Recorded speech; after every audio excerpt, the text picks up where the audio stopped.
저는 이 스가랴에 대해서 좀 많이 읽으셨나 봐요, 두 분이? 계속 이게 읽어봤는데 너무 어렵더라고요. 뭐 어느 부분이 그렇게 어렵습니까? 어, 이해 안 되는 부분들이 좀 몇 가지 있어갖고, 네, 또 그 이게 뭐 쓰신 거. 설명하기 좀 그렇고. 네, 그리고 제일 궁금했던 거는 그 복음서에 많이 인용됐더라고요, 스가랴서가. 네, 그래서 그거 찾아보면서 이렇게 하면서 왜 인용했을지, 아니면 음, 스가랴서가 뭔가 기록으로 남았으니까 인용했겠지라는 생각들, 저자들.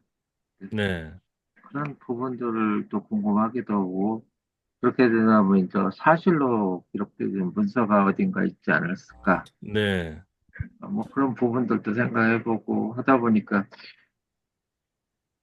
조금 이해가 안 되는 부분도 있지만 어느 네, 정도 좀 파고들 만한 왜 사람들이 이렇게 어느 구절을 보면 또 연결되는 구절들을 찾고 막 하는 거 보잖아요. 네.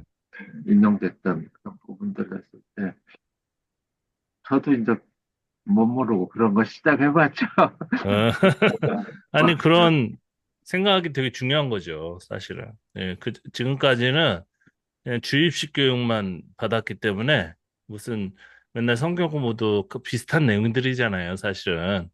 그런 거 하고 그냥 빈칸 채우기나 하고 그리고 했다 뭐 그러고 이제 뭐 제자훈련이라고 해도 뭐 오카노 목사님 만든 책 같은 거 봐도 다 빈칸 채우기 아닙니까? 근데 거기를 이제 내려놓고 뭐 다 오픈된 마인드로서 어떤 질문할 수 있고 이건 왜 그러지? 이렇게 좀 자유로운 분위기가 돼야 되는데 일단은 지금 개신교가 그런 오픈 마인드를 가지고 어떤 것든지 질문하세요라고 했을 때 그걸 답변할 만한 그런 실력이 없죠. 실력이 없어가지고 그 유튜브 같은 데서 보면 그 즉답 뭐 이렇게 스님이 나와서 이렇게 하시는 게 사실 내용은 별거는 아니잖아요. 그런데 우리는 그걸 할 수 없죠. 왜냐면 그렇게 열린 대답을 할 수가 없어요. 그러면 내 스스로가 지금 신앙이 잘못된 것 같고 위험한 것 같고 항상 위험하다고 하죠. 이거를 잘못하면은 신앙이 위험하다. 그게 이제 근본주의 같으나 근본주의 아닌 그냥 꼴통 보수들이 하는 항상 얘기하는 그거거든요. 그리고 위험하니까 이 교회 안에 있어야 되고 위험하니까 이 교리 안에 있어야 되고 그 밖에는 나가면 안 된다. 그런데 어쨌든 뭐 어떤 질문이든지 할 수 있죠. 이거는 왜 이렇게 복잡한 구조를 가지고 있고 왜 이 구절들은 이 신약 성경에서 많이 인용이 됐을까? 그런 것들을 질문을 던져야 된다고 생각합니다. 그 김성환 선생님은 이거 읽으면서 뭐 어떤 좀 몸이 좀 안 좋으셔가지고 그러셨지만은 어떤 느낌이 많이 드셨어요? 이 성경을 읽으면서. 음, 스가랴서를 읽으면서 네. 어 시대 되게 측정이 뭐 너무 복잡하다고 그렇죠. 하셨던데. 네. 그렇죠. 이게 되게 촘촘하게 네. 중간중간에 삽입된 그 수르바벨 본문도 그렇고 네. 6장에 이제 네. 수르바벨 본문 그 삽입된 것도 그렇고 이게 너무 단락단락별로 또 네. 구절과 구절 사이에도 이제 그런 다른 시대적 배경들이 보이고 네. 근데 그 처음에 이제 한 두세 번 정도 읽었을 때 대충 어느 정도 이제 윤곽이 잡혔는데 네. 이게 들여다보면 들여다볼수록 아 이게 아니구나 이게 아닌데 어, 헷갈리는 부분도 있고 네. 제가 이제 생각했던 그런 부분들이 아 아니겠구나 뭐 이런 부분도 있고 이게 그래서 되게 좀 그렇겠구나가 아니라 어려웠어요. 그냥 아니겠구나. 그런 생각이 막 복잡하죠, 되게 머리가. 그죠? 네네네네. 네. 원래 그게 정상인 것 같고요. 그리고 이제 그러면서 그 복잡한 거 안에서 이제 선을 하나 만들어야지, 자기 길을. 그래서 이거를 잘 하다 보면은 서로 비슷하면서도 다른 그런 신학적인 어떤 그런 그 자기만의 신학 뭐 이런 것들이 형성이 되는 것 같아요. 예. 그게 사실은 올바르거든요. 왜냐면 이 성경 자체가 조금 배워봤지만은 여러 사람이 여러 가지 입장을 가지고 이렇게 붙여놓은 문장인데 그거를 읽었는데 어떻게 똑같은 생각이 다 거기에서 나오겠어요. 당연히 다른 생각이 나오는 거죠. 근데 이제 그걸 서로 이렇게 스터디가 중요한 게 뭐냐면 그걸 안 하려고 그래서 그렇지 오픈된 상태에서 스터디하면서 서로 나누면서 가장 지금 우리에게 지금 적합한 그 길을 찾아가야 되는 거죠. 예. 그 시대마다 예수님도 사실은 성서 비평을 하셨고 성경을 그대로 받아들이지 않았거든요. 비평을 하시고 그다음에 그 시대에 맞는 것들을 이제 길을 찾아가신 분 중에 하나이기 때문에 그 모범을 따라가지고 우리도 해야 되는 거죠. 그냥 무조건 먹여주는 대로 먹다 보면은 그게 이제 영양 가치가 없어가지고 그죠? 신앙이 그 이중적인 그리스도인들이 많이 탄생하잖아요. 그러니까 교회에서는 굉장히 거룩해 보이는데 생활에서는 뭐 굉장히 이상한 이중적인 생활을 한다든지 그게 이제 윤리적인 차원 그런 것도 있지만은 뭔가 그 신앙 자체가 그냥 기반이 없는 흔들려 버리는 그런 분들이 많기 때문에 그래서 이단들이 더 판을 치고 그런 사람들이 이제 혼동을 이제 느낄 때 딱 와가지고 채가는 거죠. 우리는 확실한 게 있다. 그죠? 더 확실하다. 그래서 답을 제공해 주는 것 같이 이제 독약을 확 먹여버리는 거죠. 그래서 우리는 그 독약이 나오는 배경도 사실은 이걸 하다 보면은 다 파악을 할 수가 있는 것이고, 물론 이게 정답은 아니죠. 우리가 항상 자기가 가진 생각도 언제나 바뀔 수 있지만, 그래도 고정된 실제 있었던 역사를 그 뿌리를 잡는 것은 안전하니까 어떤 사람의 뭐 신학이라든지 생각을 따르는 것은 위험하거든요. 칼빈도 마찬가지고. 그래서 여기에 보시면 이제 그 시대를 측정을 이렇게 낮구절별로 그리고 이렇게 뭐 상반절, 하반절도 나누셨는데 이런 건 되게 좋은 겁니다. 예. 그래서 한 번은 성경 전체를 저도 그랬지만 다 해볼 필요가 있어요. 구절마다 이렇게 해가지고 색칠도 해보고 그래야지 이제 나중에 성경을 이제 아무데나 펼쳐도 이제 이렇게 해봤던 구절들이 있으니까 안 봤던 구석구석 이제 안 봤던 것이 없으니까 잘 알 수가 있습니다. 예, 그래서 이거 굉장히 값어치 있고 그리고 또 정확하다고 생각해요. 예, 완전히 뭐 제가 생각하는 거하고 100% 이렇게 부합한다고는 말씀드릴 수 없지만 그래도 전반적으로 포로기 후기의 느낌이 나잖아요. 그죠? 그리고 스룹바벨이 중심 사람으로 나타나고 있고 또 귀환기가 이제 초기라고 할 수밖에 없는 게 뭐냐면 뭐 성전 재건 뭐 이런 것들이 나오기 때문에 그렇게 파악해서 이렇게 정리해 두면 뭐 문제가 없을 것 같습니다. 근데 이제 그 오늘 이 시간에 꼭 말씀드리고 싶은 것은 이 비유 문제예요. 비유. 비유. 이 비유 문제가 맞아요, 이제 맞아요. 해석하는데 굉장히 큰 걸림돌이 됩니다. 역사적으로 이 시대가 어떤 시대다 쭉 읽어가다가 갑자기 뭐 등잔대 나오고 그다음에 올리브 나무 나오고 이러면은 이것은 그 시대 구분이 이제 되기가 어렵거든요, 되게. 예. 되게 어렵기 때문에 기본적인 그 비평을 할 때 자세는 요런 것들 넘어갑니다. 요런 것들은. 요런 것들을 너무 집착하게 되면은 어떻게 되냐면은 음, 예, 이 시대 구분이 안 돼요.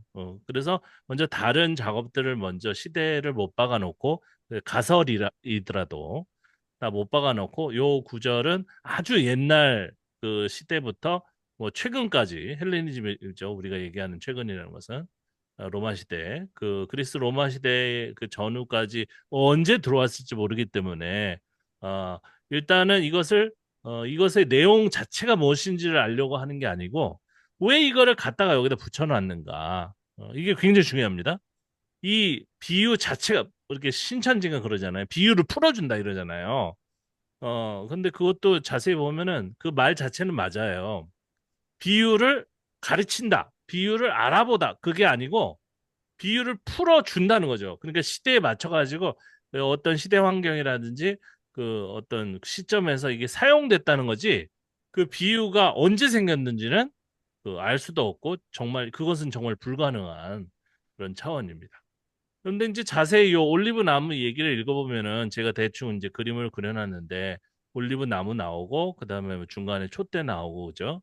이렇게 촛대라고 그래서 조금 뭐 제가 아무거나 붙여놨기 때문에 저런 촛대가 꼭 저럴 수는 없겠죠.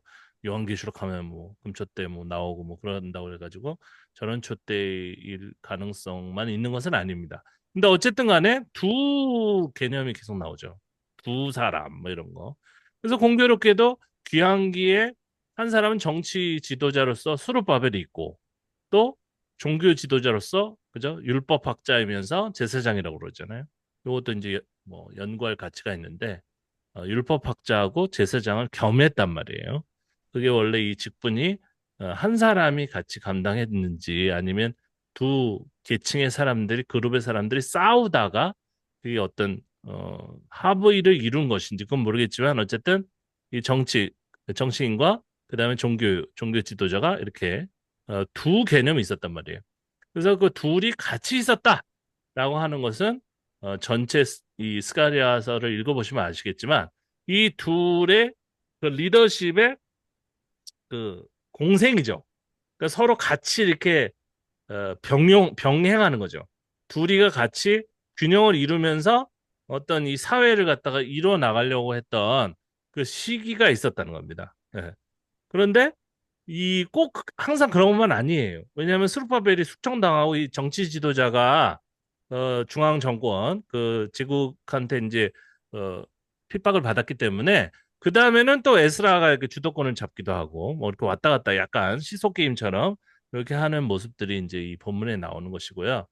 그리고 사람들이 서로 다른 이유는 이게 편집이 이제 되다 보면 어떤 일이 벌어지냐면은 이 사람 이름이나 뭐 그런 이름을 다른 사람을 쓰거나 아니면 뭐 한 사람이 빠진다든지 추가된다든지 이런 일은 항상 일어납니다. 항상 일어나기 때문에 이것을 그 저희 보수 교단에서는 뭐라고 하냐면은 요시아가 뭐 헨이다. 똑같은 사람인데 이름이 여러 개다. 그거야말로 오히려 더 알 수 없는 근거가 없는 그런 주장이에요. 그래서 될 수 있으면은 이게 이제 문자적으로 오류가 없다는 것들을 이제 그 주장하려고 하는데 그것도 존중합니다. 그럴 수도 있겠죠. 근데 대부분 이게 편집이 이렇게 심하게 된 본문 같은 경우에는 막 쓰다가 보면은 그죠? 오타도 나오고 그죠? 오기도 나오고 뭐 점 하나만 예를 들어서 잘못 찍고 그러면은 갑자기 요가 효가 되고 막 그래요.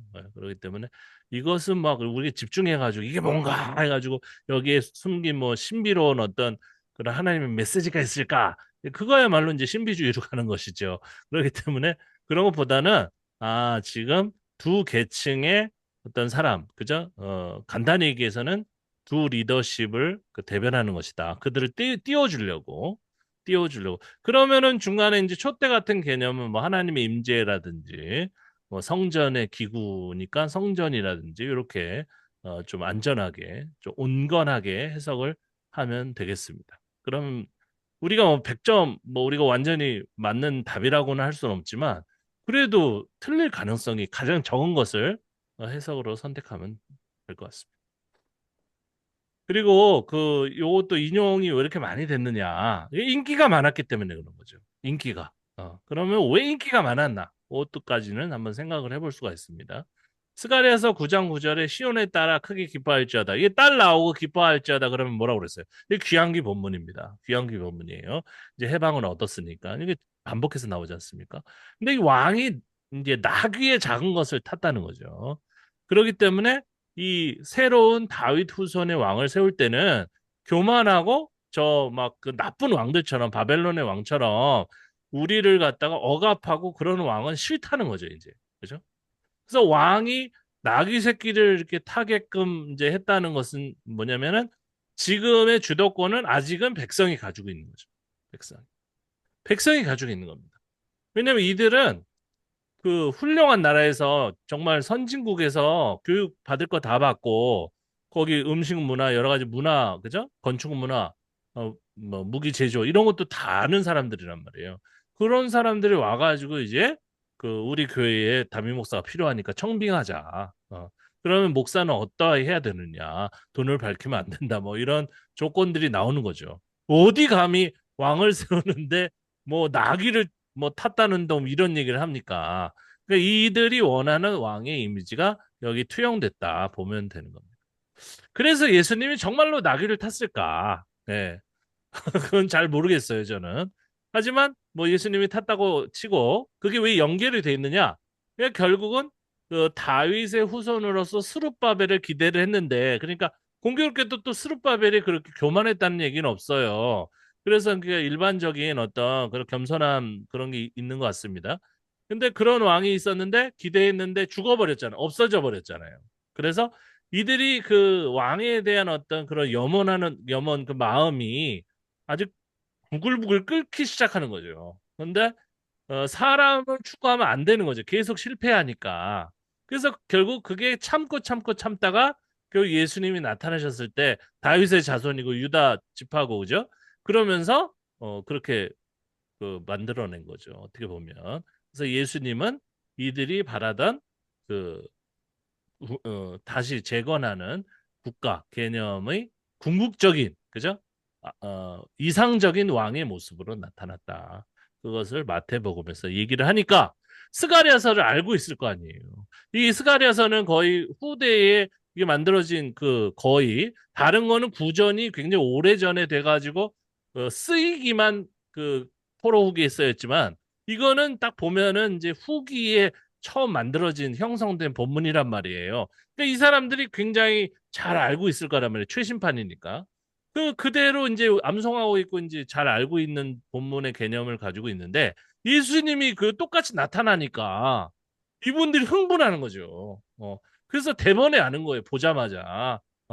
이 스룹바벨은 이루지 못했는데 인간 왕은 결국 실패했지만 이분은 영적인 메시아다. 이렇게 나가는 거예요. 그래서 마태복음에서도 얘기하고 요한복음에서도 얘기하고 흥분해가지고 이들이 모든 복음서에 다 얘기를 하고 있는 이게 굉장히 중요한 겁니다.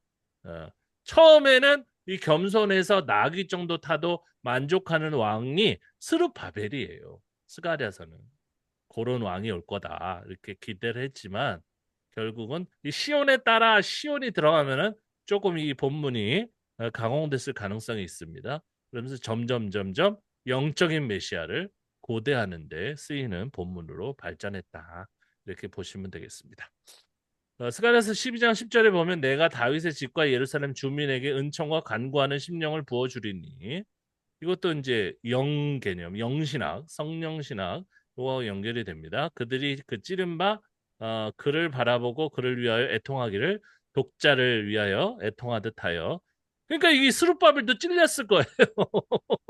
스룹바벨도 숙청당했단 말이에요. 죽었단 말이에요. 갈기갈기 그죠? 고통받으면서 통곡을 했겠죠. 그런데 이게 공교롭게도 또 예수님이 십자가에 못 박이신 그 개념하고 딱 맞는 거예요. 그죠? 그 빼박켄트, 그 빼도 박도 못하게 예수님이 메시아구나. 그죠? 이건 굉장히 놀라운 겁니다. 이것이 단순히 이들이 그냥 꿰어 맞힌 게 아니라면은 실제로 예수님이 그렇게 돌아가시고 이런 이들이 간절히 바라는 메시아의 상이 그런 어떤 고통받는 메시아였다면은 뭐 예수님은 메시아인 거죠. 네. 예. 어떤 구절은 실제로 좀 문학적으로 각색된 것 같은 느낌이 강하기 때문에 그런 것을 가지고 이제 주장하면은 예수님이 이제 메시아라는 그 씨알이 먹히지 않는데 이런 건 역사적으로 그들이 바랐고 인간이 실패한 것을 예수님 때 성취하는 그 구절로서 이 구절이 제시됐다. 이런 것들은 그 문자적으로 제시해도 되는 거예요. 왜냐하면은 우리가 지금 역사를 다 훑어왔잖아요. 그죠? 그래서 역사적으로 이 근거가 있으니까 이거는 예수님 메시아라고 나는 믿는다. 그 다음에 이제 우리의 믿음을 이렇게 제시하면 되는 겁니다. 그러니까 이게 성서 비평을 이제 잘못하면은 이게 그 신앙이 없어지는 쪽으로만 가는데 정말로 이 구절을 자세히 더 연구를 하면은 신앙이 거기서 또 생겨납니다. 그래서 신앙은 이렇게 해서 생겨나야 되는데 이런 단계가 없이 그냥 무조건 믿어라 라고 하다 보니까 그 믿음의 그 수준이 굉장히 얕고 잘 흔들리죠. 접시물처럼 그죠? 흔들립니다. 근데 역사를 근거로 해서 오래 전부터 준비된 메시아 하나님께서 정말 보내신 메시아라고 주장을 하면은 튼튼하죠. 그죠? 그러니까 이제 신천지의 그 교주는 메시아일 가능성이 없어요. 이, 이스라엘 혈통으로 오셔야지 뭐 갑자기 자기가 나타나가지고 뭐 어쩌고저쩌고 죽을 건데 뭐. 뭐 예수님도 돌아가셨지만 그렇게 이제 어, 같은 어떤 그 현상으로만 비교하지 말고 그 역사를 갖다가 이제 우리가 근거로 제시를 하면은 믿음이 좀 이제 굳어질 것 같습니다. 그 다음에 스가랴 13장 7절도 굉장히 중요한 구절인데 만군의 여호와가 말하노라 칼아 깨어서 내 목자 내 짝된 자를 치라 목자를 치면 양이 흩다. 요 약간 이제 시대가 흘렀어요. 그래서 이 수르바벨이 숙청당한 것에 대해서 사람들이 이제 해석을 하기 시작하는 거죠. 예. 왜그 하나님이 이걸 이 사람을 세워가지고 우리나라를 재건한다고 우리가 믿었는데 그래서 여기까지 왔는데 귀환했는데 왜 그걸 죽이시나? 그래서 해석을 하는 거죠. 누군가가 그죠? 이 목자를 치라. 그러면 양이 흩어지고 그죠? 하지만 그럼에도 불구하고 하나님은 우리를 보호하실 것이다. 그죠? 안심하라. 일단은 너희들이 이렇게. 근데 이것도 공교롭게도 그 신약 시대의 디아스포라, 그죠? 그 예루살렘 교회가 다 뿔뿔이 흩어지고 예수님의 제자 그 전에는 또 예수님의 제자들이 흩어지고 그런 것들 이제 상황하고 또 맞물렸죠, 그죠? 그래서 아, 이 상황이 기가 막히게 맞물리네. 이게 진리구나. 이렇게 나가면 안 되고 전체 역사적으로 봤을 때 예수님은 메시아가 맞다. 메시아가 맞는 것 같다. 이렇게 얘기를 하는 것이 역사를 먼저 얘기하고 조금 같은 것 같으나 완전 달라요. 예, 예. 우리가 한국 사람인데 한국 사람의 정체성은 어디서부터 옵니까? 어? 얼굴 비슷하니까 일본 사람하고 우리가 비슷하잖아요. 중국 사람하고 우리가 비슷하잖아요. 자꾸 그런 식으로 하면은 그냥 뭐 국가 개념도 없어지고 막 혼란스러워져요. 예. 그래서 우리가 조상이 이제 어디서부터 왔고 그런 연구가 필요한데 애석하게도 이제 우리는 그런 역사에 대해서 관심이 없기 때문에 고조선도 지금 후달리고 있죠, 그죠? 역사 자료가 없으니까 중국이 그냥 우리가 역사 연구를 안 하니까 고조선 연구에 막 박사를 50명씩 막 투입해가지고 논문을 막 써대는 거죠. 고조선부터 그러니까 너희들이 뿌리라고 생각하는 그 역사가 사실 중국 역사였다. 이런 식으로. 그럼 당할 수가 없는 거예요. 네, 그렇습니다. 그만큼 역사를 부여잡는 그런 것들이 굉장히 중요하고, 그래서 그 개론서, 역사 개론서를 반복해서 복습하시면서 본문을 읽으시면, 아, 그렇구나. 예수님, 내가 믿는 예수님은 단순히 저기 그 중동의 어떤 한 미친 사람이 아니라 이 역사의 과정 가운데 준비된, 그죠? 그리고 비폭력을 봤을 때도, 그죠? 폭력의 어떤 왕을 반대로 나가는 거잖아요. 그래서 예수님은 비폭력으로. 그래서 그것에 감동된 사람들이 또 다른 역사를 써가잖아요. 간디도 써가고 마틴 루터 킹도 써가고 똑같이 하는 거 아닙니까? 예수님의 방법으로. 그런 거 봤을 때 예수님 살아계시고 그 하나님의 영은 살아계시다. 그죠? 그런 것을 통해 가지고 자꾸 이게 증거가 돼야 되는데 말로만 이렇게 하니까 성령이 살아계시고 뭐 로잔 대회를 통해 가지고 뭐 역사하시고 맨날 말로만은 뭐 어디 있어 거기 돈잔치에다가 예, 돈 왕창 저기 모아가지고 미국 갖다 주더만. 그러니까 그걸 통해서 알 수가 없어요. 예, 돈잔치나 그런 어떤 무슨 모여가지고 세력잔치, 뭐 대형 교회 사람들이 나와가지고 아 우리 교회 크다 뭐 이런 걸로는 우리가 배워봤잖아요. 오히려 그런 힘을 빼고 가진 것을 나눠놓고 그죠? 저렇게 부자가 어떻게 저렇게 나눌 수 있지 하는 그런 상황에서 이제 예수님이 이제 느껴지는 거죠. 살아 계시는 것 같구나 이러면서. 예. 옛날에는 다 그렇게 전도했단 말이에요. 예. 자기 가진 것을 포기하고 자기가 국가를 위해서 교회를 위해서 헌신하면서 목숨 바치면서 이렇게 가는 것을 보고 아 나는 잘 몰랐는데 저분을 보니까 뭔가 저는 자발적인 희생을 보니까 예수님이 살아계시는 것 같구나. 그래가지고 이렇게 교회에 나온 사람이 많으나 지금은 와봤더니 안 계시는 것 같구나. 그래서 이제 교회를 등지고 돌아가는 거죠. 그래서 20만 명이 지금 장로교 같은 경우에는 신자가 줄어들었다. 그죠? 뭐 대부분 신천지로 많이 간 것 같아요. 자, 이 정도로 하고 이제 인기가 있었던 이유가 있겠죠. 메시아 개념이 들어있었고, 그죠? 그리고 예수님과 딱 그렇게 맞는다. 이런 그런 이유 때문에 많이 애독을 했었던 것 같습니다. 그래서 이 스가랴 9장부터 저자가 다른 이유면 당연하겠죠. 시대가 딱 보면 크게 둘로 딱 나뉘져요.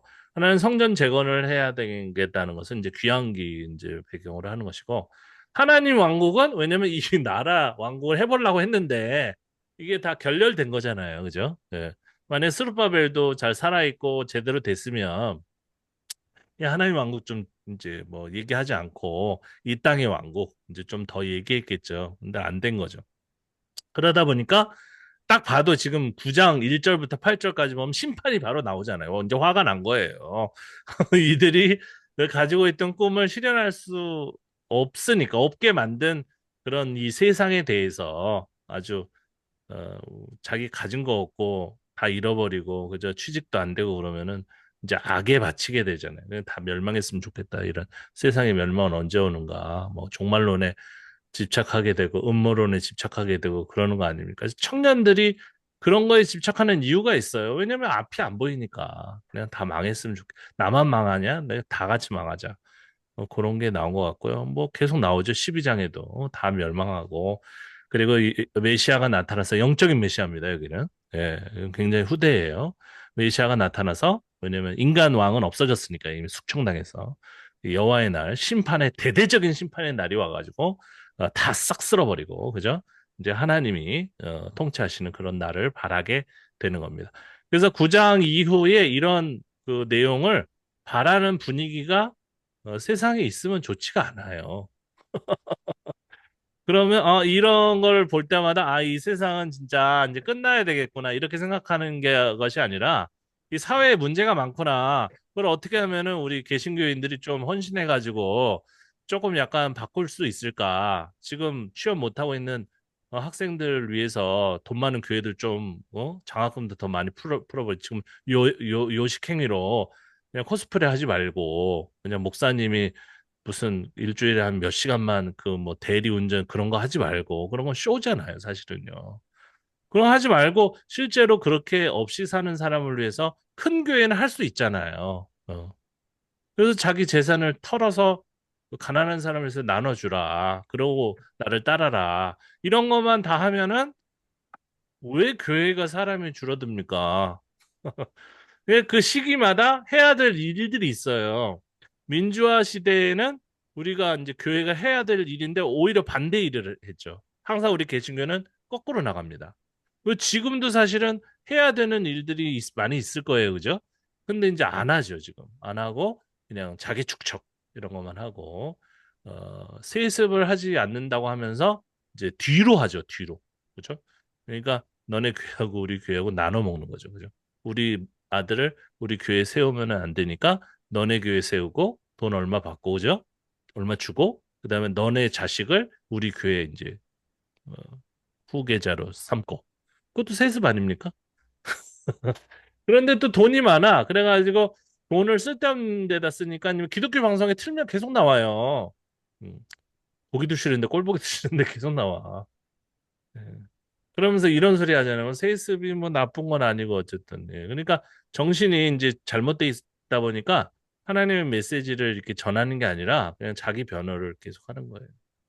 잘잘법, 그죠? 저 보셨는지 모르겠지만 그 목사님, 예, 저하고 대판 싸웠잖아요. 예. 그 목사님 제가 존경했단 말이에요. 그런데 그 잘잘법에 나오셨더라고요. 성공하셨습니다. 제가 했더니 왜 비꼬냐고 막 소리 괴괴 지르고. 그래서 나한테 뭐 내가 뭐 없는 말을 지어낸다고 막 그러시는 거예요. 그래서 제가 무슨 거짓말을 했습니까? 예.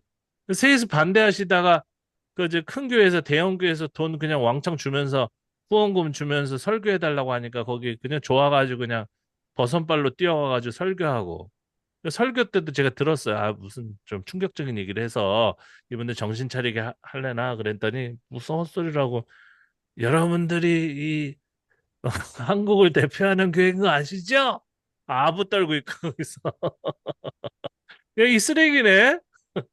뭐 더 심하네. 그러니까 대놓고 나쁜 짓을 하는 목사님보다 이분이 더 나빠요. 코스프레예요. 자기는 항상 가난한 교회 편에 있고 세습 반대하고 뭐 그런다고 말을 해요. 우리끼리 있을 때는. 그래놓고는 뒤로는 가가지고 이제 딴짓 하잖아요. 그게 더 나쁜 거예요.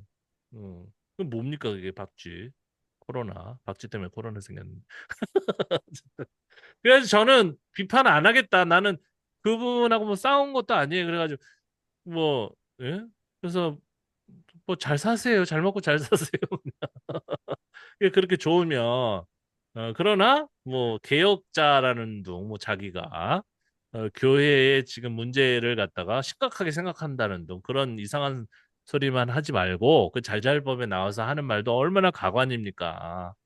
나와서 가난하면 기도해도 잘 응답이 안 된대요. 핵심은 재밌게 말을 잘해요. 저하고 달라요. 말재주가 끝내줍니다. 한마디로 이렇게 듣고 있으면 사투리 섞어가지고 얼마나 재밌는지 몰라요. 옛날에 뭐 어려웠던 일도 얘기하고 막 눈물이 진짜 그냥 저절로 흘러요. 그러나 핵심을 이 메모하면서 잘 들으면 무슨 얘기냐면 가난하면은 기도해도 응답이 안 된대요. 목사님 이름은 얘기 안 해도 여러분 다 잘 아실 거예요. 그럼 뭔 소리입니까? 그러니까 자기가 그래서 해봤더니 안 되더라는 거예요. 그러니까 결국 방법은 뭐냐면 부자한테 가가지고 이렇게 같이 친구 먹고 그랬더니 이게 생기는 게 많거든요, 갑자기. 1,000만 원 단위로 생기거든요, 이게 수중에. 이게 하나님의 응답이다. 어, 진짜 욕이 여기까지는 욕은 할 수 없고. 그래서 어쨌든 간에 이런 어떤 열악한 환경 때문에 다 사람들이 이렇게 변질되는 거예요. 왜냐면 돈이 없으니까. 먹고 살기 힘드니까, 뭐, 세습이고 뭐고 다 필요 없다. 다 해라. 다 하되, 이제 돈만 줘라, 나를. 이런 식으로 그냥 될 대로 되라. 식으로 나갑니다. 그래서 이제 여호와의 날이 와야 되는 거죠. 이제 하나님이 가만히 보고 계시다가, 이 뭐 하는 거죠? 그거를 기도할 수밖에 없잖아요. 아유, 저런 사람들이 무슨 한국 개신교를 저기 뭐 대표한다고 로잔 정신을 다 흐려놓고 거기 앞에 가가지고 설치고 앉아 있네. 아유, 하나님은 그냥 주무시고 계시나? 그러면 하나님, 내가 왜 자? 그러면서 일어나가지고 이제 치셔야 되는데 뭐 이런 것들을 기도하게 되는 겁니다. 왼쪽에 이런 환상이 나타날 때만 해도 그래도 괜찮아요. 이 환상은 조금 약간 어 메타포, 그죠? 어떤 비유도 들어있고, 그러면서 뭔가 메시지가 들어있는데, 오른쪽 같은 이런 그 노골적인 심판, 극단적인 심판은 메시지가 아주 간단합니다. 요한계시록도 복잡한 게 아니에요. 물론 거기도 비유가 좀 들어있지만 아주 간단해요. 그죠? 너 나쁜 놈 악인 멸망 이거예요. 그 다음에 너 선인 의인 너는 구원 이겁니다. 뭐 그거 외에는 없어요. 자, 그 다음에 이 비유에 대해서 보면은 제가 추천하고 싶은 이게 한국어로 번역이 제대로 됐는지 모르겠지만 The Myth of the Eternal Return 이렇게 돼 있는데 이거 굉장히 오래된 책입니다. 70년대 책으로 제가 기억하고 있어요. 그리고 오른쪽에 이제 개정판인데 내용은 같습니다. 제가 요거 PDF로 어, 좀 해놨거든요. 스캔을 해놨는데 영어라서 좀 죄송하긴 한데 요거를 보면 됩니다. 요거를 보면 무슨 내용이 나오냐면 어떤 때 사람들이 이 비유를 이제 뭐 종말론적인 개념에서 또 신비주의적인 개념에서 자꾸 생산해가지고 만들어내는가. 그것은 이들이 절박할 때이다. 이들이 극심한 전쟁, 박해, 이런 것들, 그런 상황에 놓여 있을 때이다라고 얘기한 최초의 사람이에요. 엘리야데라는 굉장히 유명한 사람입니다. 그래서 이런 것들은 뭐 풀이 뭐냐, 뭐 공장이 뭐냐, 이런 것들은 이제 전반적으로 여러 번 읽으면서 뭐 두 사람을 얘기하는 것 같네, 정치인을 얘기하는 것 같네, 제사장을 얘기하는 것 같네. 이렇게 감만 잡으면 되고 세부적으로 들어가서 무슨 감람나무가 뭐니 그래가지고 뭐 무속 무슨 나무하고 똑같네 뭐 이런 얘기를 할 필요는 없습니다. 예, 이게 그렇게 건더기가 많고 그렇게 해석할 여지가 왜냐면 신비주의나 이런 어떤 그 영적인 극단적인 영적인 추구 같은 것들은요 보는 것을 이렇게 서술하고 분석할 가치가 없어요 사실. 꿈 같은 것도 마찬가지입니다. 꿈을 꿨네, 뭐 좋은 꿈을 꿨네, 그래. 잘했다. 이렇게 하고 넘어가면 되지. 거기에 뭐 나오는 뭐 돼지가 가다가 갑자기 똥을 밟았는데 저 똥이 뭐고 어쩌고 그런 쪽으로 나가게 되면은 아, 끝도 없습니다. 밑도 끝도 없고 그게 100% 맞을 리도 없고. 그래서 이걸 전반적으로 딱 봤을 때는 뭔가 심판하는 개념, 그죠? 물론 이 이야기들이 이제 생산됐을 때는 그 뭐 말탄자가 지칭하는 존재들이 있었겠죠. 뭐 어떤 장군이라든지 어떤 그 군대라든지 이런 것들이 있었을 것입니다. 그러나 여러 번 여러분들 이제 읽어보시면 아시겠지만 뭐 뿔은 권력을 뜻하고 그죠? 손에 잡히는 것들이 있어요.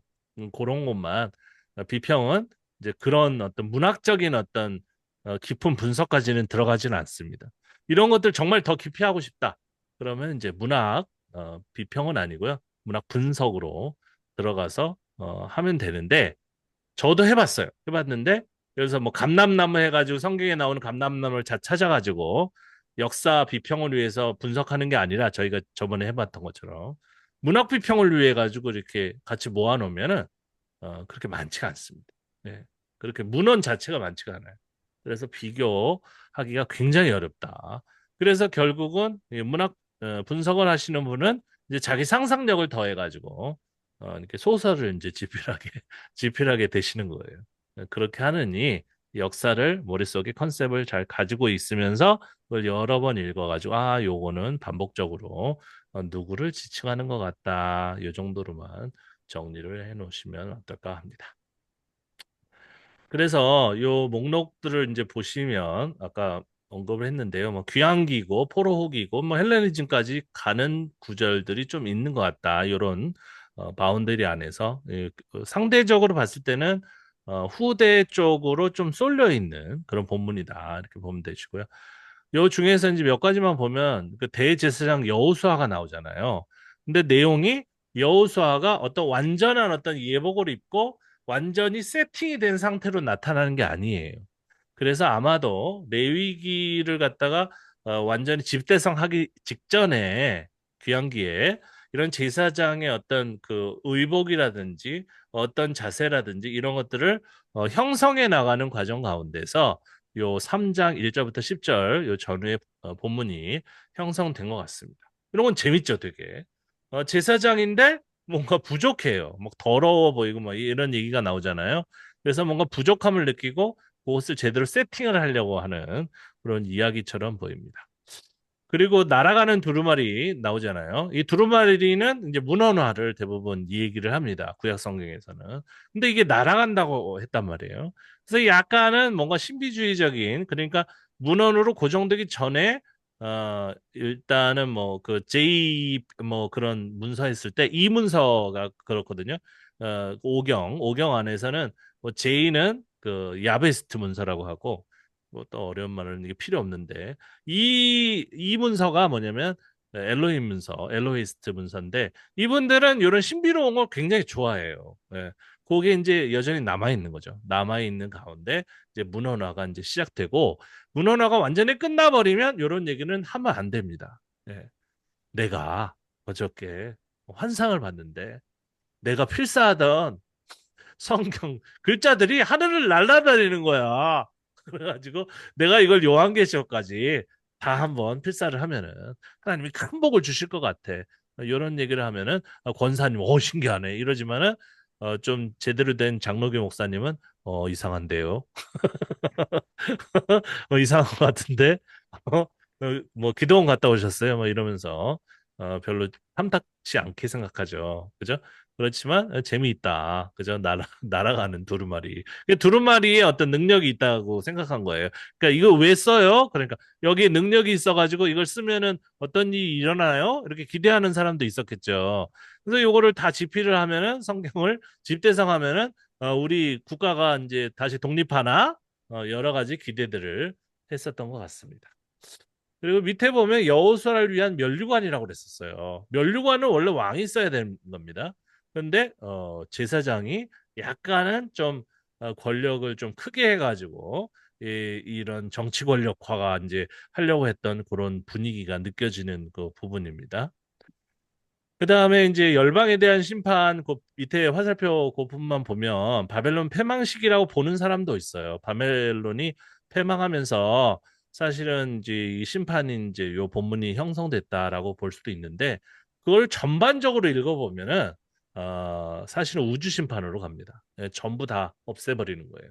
우리 빼고는 다 멸망 이런 쪽으로 의인 빼고는 다 멸망 쪽으로 가기 때문에 초기층 자체는 구전으로 바벨론 패망 시기에 이 본문이 형성됐을 가능성이 없는 건 아닙니다. 하지만 최종 편집, 최종 완성은 이 전체 이 스가랴서가 좀 후대의 본문이기 때문에 후대라고 정리를 해두는 것이 좋고요. 이 여호와의 날이 자꾸 나오는데 여호와의 날도 초기층은 아마도 이제 바벨론 멸망이 엄청난 충격이었어요. 이분들이 이스라엘 사람들이 생각할 때는 정말 우주가 무너져 내리는 왜냐면 바벨론은 멸망하지 않을 줄 알았거든요. 예. 그러니까 그 충격의 어떤 그 감정이 그 바벨탑 이야기에도 나타납니다.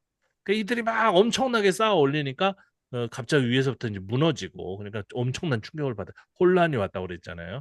사람들이 막 말을 잃어버리고 막 서로 갈 길을 모르고 막 흩어져 버리는 그런 분위기가 여호와의 날의 이미지인데 궁극적으로는 전부 다 이들이 이제 절망하는 가운데 다 망해라. 그냥 이 하나님이 우리뿐만이 아니라 이 세계를 다 멸망하시게 하시려고 이렇게 하시는 거고 우리가 죽어가니까 심판받으면서. 그래서 아마도 이제 궁극적인 박해는 바벨론 때가 아니면은 페르시아 때는 거의 없었으니까 페르시아 후기에 헬레니즘 시대에 거의 와가지고 안티오쿠스 4세 그때밖에 없어요 사실은요. 유대인 말살 정책 그래가지고 그 전후까지 가는지 안 가는지 그건 아직까지 제가 좀 정리를 못했는데 만약에 거기까지 간다면 헬레니즘까지 이 본문을 볼 수가 있겠습니다. 그 다음에 이제 본문을 자세히 좀 하나하나 살펴보겠습니다. 지금 스가랴서 3장 부분을 봤는데요. 여기 보면 이제 시편 109편 6절을 제가 해놨어요. 악인이 그를 다스리게 하시며 사탄이 그의 오른쪽에 서게 하소서. 그러니까 사탄 나왔네? 이게 본문이 아주 현대적인 본문이 이렇게만 생각할 것이 아니라 사탄은 속이는 자, 참소하는 자 뭐 그런 개념이잖아요. 그러니까 뭐 그냥 썼을 가능성도 있어요. 사탄이 어떤 그 영적인 존재를 지칭하는 건 맞는데 뭐 이렇게 참소하는 자라는 의미로 썼을 가능성이 분명히 있습니다. 근데 3장 1절에 보면 대제사장 여호수아는 여호와의 천사 앞에 섰고 사탄은 그의 오른쪽에 서서 그를 대적하는 것을 여호와께서 내게 보이시니라. 보세요. 하나님이 왜 사탄을 갖다 방임하십니까? 신정론적인 개념 때문에 그러는 거예요. 예. 그러면 왜 이 악한 세력들은 왜 존재한다고 생각합니까? 고대 근동부터 있었고요. 그 다음에 헬레니즘까지 이런 어떤 악한 그 존재들이 따로 나뉘는 거죠. 선한 존재하고 선악으로 나뉘는 이분론적인 그런 개념이 항상 존재했으니까. 그런데 이제 하나님이 모든 것들을 다 통치한다는 개념 안에서는 사탄도 통치를 받아야 되는 거예요. 예, 이렇게. 그러니까 결론적으로 사탄을 이렇게 보고 있는 이런 그림이 이제 형성이 되는 겁니다. 그래서 하나님이 이게 악마를 갖다가 이렇게 허락하시고 그런 개념이 아니라 그런 어떤 그 역사적인 신학적인 어떤 그 단계 가운데서 나타난 그 본문인 거예요. 욥기도 마찬가지고, 시편도 마찬가지고. 같은 시대에.